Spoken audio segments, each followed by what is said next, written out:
Comprar casa é como puxar uma linha solta numa peça de roupa. Primeiro vê o imóvel com que anda a sonhar, depois marca uma visita, durante a visita gosta do que vê e no final surgem as dúvidas. E a partir do momento em que coloca a primeira dúvida e começa a puxar a linha, costumam surgir logo a seguir uma série de dúvidas que o farão pensar duas vezes sobre se deve avançar com este negócio. Existem serviços de saúde aqui perto? E escolas? Quando é que foi a última vez que foi feita uma inspeção a este imóvel? Estas fissuras na parede são algo com que me devo preocupar? Será que o imóvel está penhorado? E como é que eu descubro isso? São tudo dúvidas que muitas vezes podem levar à queda de um negócio. É por isso que hoje vamos esclarecer quais são os aspectos a ter em consideração no momento de puxar o gatilho para a compra de um imóvel. O primeiro ponto a levar em consideração é a localização. Então, mas eu já não sei onde é que fica o imóvel? Sim, claro que sim. E se já conhece a zona porque mora lá há muito tempo, pode escurar completamente este ponto. Se não conhece a zona, o que é que deve verificar? Bem, em primeiro lugar, deve verificar as infraestruturas. Significa isto que se deve certificar que o sítio onde vai morar tem bons acessos rodoviários, tem uma boa rede de transportes públicos, tem acesso a autoestradas, aeroportos, a escolas, a hospitais, parques, por exemplo, zonas de lazer, a comércio e em sítios mais remotos deve até preocupar-se com questões como, por exemplo, se aquela localização tem saneamento, se tem gás natural ou até telecomunicações. Em seguida, deve também ter em consideração quais é que são os planos de desenvolvimento futuros para aquela localização, uma vez que quaisquer grandes construções nas proximidades podem influenciar a sua privacidade, o estilo de vida ou até o valor do imóvel a longo prazo, mas já vamos a essa questão do valor do imóvel a longo prazo. Para além disso, acho que deve visitar o local a diferentes horas do dia, porque assim vai ter uma noção de aspectos como, por exemplo, o trânsito, os níveis de ruído e a atmosfera geral que é vivida naquele sítio ao longo do dia. Em seguida, deve ter em atenção como é que está o estado do imóvel, como é que está a estrutura, como é que estão os materiais. Eu diria que, em primeiro lugar, deve ter em consideração como é que está a estrutura. Um imóvel pode ter muito bom aspecto por fora, e nós temos imóveis históricos fascinantes em Portugal, mas por vezes eles podem ter problemas estruturais e é necessário ter em consideração se uma fissura é algo com que nos devemos preocupar ou se é algo mais sério, e para isto só levando um inspetor ao local. O inspetor também pode, por exemplo, verificar o sistema elétrico. Se um apartamento ou uma moradia já forem antigos, muitas vezes pode-lhe poupar imenso dinheiro. E quando digo antigos, estou a falar de mais de 20, 30, 40 anos, mas diria 30 a 40 anos. Quando tem mais de 30 ou 40 anos um imóvel, deve ser pelo menos revisto o sistema elétrico, se não substituído. A canalização também deve ser verificada, é extremamente importante e é uma questão de saúde, até se a canalização de um prédio ou de uma fração está em condições para ser utilizada e se a água que sai das torneiras é potável. Deve também ter em consideração questões de umidade ou de fungos, ver bem todas as divisões e compartimentos se de facto existe algum problema de fungos naquele imóvel, pode também representar um risco para a sua saúde. E depois acho que deve verificar muito bem a questão dos isolamentos, porque aqui já não é uma questão tanto de saúde, é uma questão de, se estamos a comprar um imóvel mais moderno, convém terem atenção a qual é que é o sistema de isolamento que foi utilizado, uma vez que isso pode representar uma poupança ao final de todos os meses nas contas da eletricidade, por exemplo. Documentação histórica do imóvel.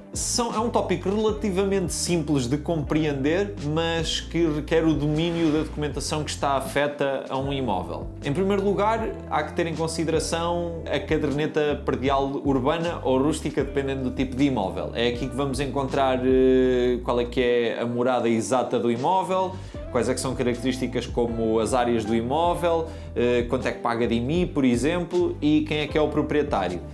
É também, muitas vezes, no cabeçalho deste documento que vamos encontrar o número de registro, ou seja, qual é que é, no fundo, o número da certidão deste imóvel, que depois poderemos consultar, e a certidão de registro predial é um documento muito importante, porque é o documento que atesta quem é que é o proprietário do imóvel, quem é que foram os proprietários anteriores e, sobretudo, se existem hipotecas ou penhoras sobre aquele imóvel que terão que ser extinguidas no momento da aquisição. Para além disto, existe ainda depois o certificado energético, que é extremamente importante hoje em dia, a licença de utilização, que apesar de já não ser obrigatória para fazer escritura, é algo que nós consideramos que deverá continuar a pedir ao proprietário do imóvel que tem, porque nunca sabemos quando é que a lei muda.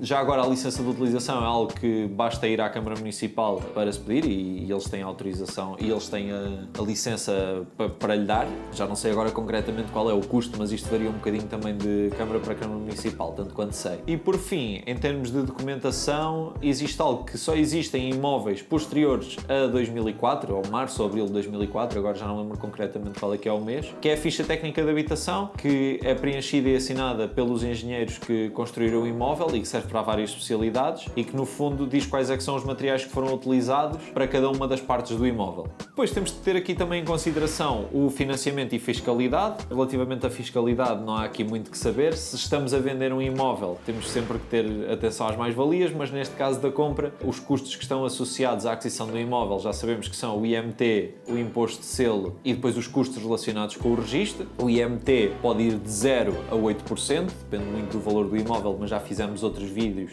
que se debruçam sobre este assunto.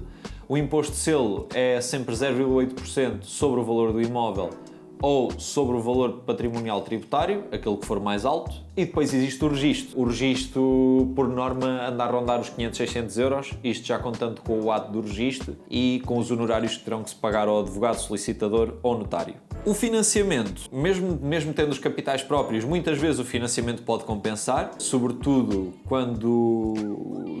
dependendo também de qual é que é o loan to value daquele financiamento, ou seja, qual é que é a percentagem do valor da compra que o banco está a emprestar ao comprador. Pode compensar porque pode conseguir taxas de juro muito apetecíveis e excelentes condições de financiamento por causa disso, e pode compensar ter esse capital não afeto a um bem, neste caso a um bem imobiliário, para fazer outro tipo de investimentos. Em caso de dúvida, encaminhamos sempre os nossos clientes para um consultor financeiro, advogado ou contabilista nas questões de fiscalidade, ou, quando o assunto é crédito, para o nosso parceiro especializado de crédito, o Walter Silva, que já entrou no vídeo deste canal, em que explica uma série de assuntos relacionados com financiamento e banca no geral. E por fim, temos que considerar o valor da propriedade e o potencial de revenda futuro. Uma consideração que temos que ter logo à partida é centros urbanos versus interior. A tendência dos preços ao longo dos últimos anos em Portugal tem sido sempre de subida dos preços, como todos sabemos. No entanto, isto não se aplica a todo o território nacional. O que acontece é que nos grandes centros urbanos e sobretudo nas zonas litorais existe imensa procura e não existe produto suficiente no mercado para no fundo dar resposta a essa procura toda. É isso que leva ao aumento dos preços. E no interior existe exatamente o contrário. Muitas vezes existe até um excesso de produto, o que significa que ao longo dos últimos anos, em regiões como a Guarda, por exemplo, como Évora, como Beja, Évora é um bocado específico e a Guarda também porque tem universidades, mas mesmo assim, se formos ver os preços por metro quadrado dessas zonas, ao longo dos últimos 10 anos praticamente não houve um aumento, ou o aumento que houve foi extremamente residual. Portanto, se compramos em centros urbanos, podemos contar que nas próximas décadas, à partida, os preços irão continuar a subir.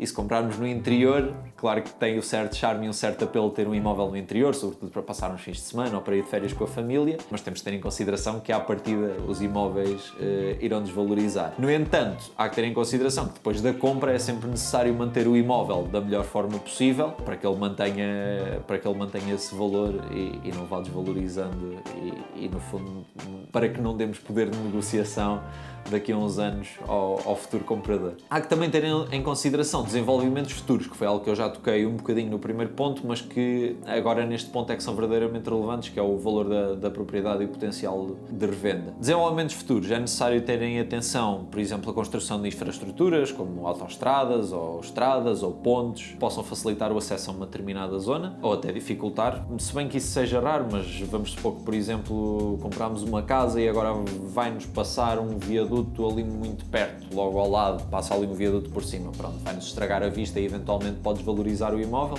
E de facto isso por vezes acontece. Vai acontecer agora com alguns imóveis ali perto da nova ponte que vai ser construída para o metro do Porto, ao lado da Ponte do Infante, por exemplo. Há que também ter em noção, há que ter em conta, por exemplo, as requalificações de determinadas zonas da cidade. Há zonas que, por exemplo, no Porto, agora aquela zona ali de Campanhã, como é que se chama a zona?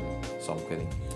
já me lembrei, não foi preciso ir ver. Por exemplo, aquela zona da Corujeira, neste momento, está a ser requalificada e reabilitada o matador, o antigo matador municipal, que vai ser uma zona de comércio daqui a uns anos, ao lado do Estádio do Dragão, e prevê-se que a zona oriental da cidade, ao longo das próximas décadas, venha a ter um enorme aumento de valor, fruto não só dessa renovação e requalificação, mas também de muitas outras que irão ser levadas a cabo na zona oriental da cidade do Porto. E depois, por exemplo, terminais de transportes públicos, que também se aplicam por acaso a esta zona, mas outros exemplos por exemplo, as novas linhas de metro que existem em Gaia e que vão também existir no Porto e que, sem dúvida, vão trazer um novo fôlego e aumentar o preço de alguns imóveis que agora estão servidos por essa linha de transportes públicos.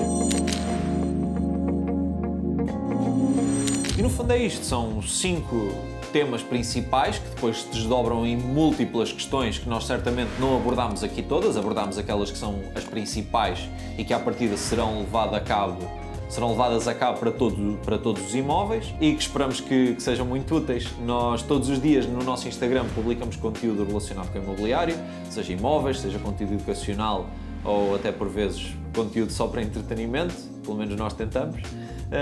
Recentemente fizemos uma série de 20 dias seguidos a publicar sobre medos e objeções e preconceitos e mitos que impedem os proprietários de conseguir melhores negócios para os seus imóveis. Portanto, se estão interessados neste tipo de temas, verifiquem a minha página de Instagram. Até ao próximo vídeo e bons negócios!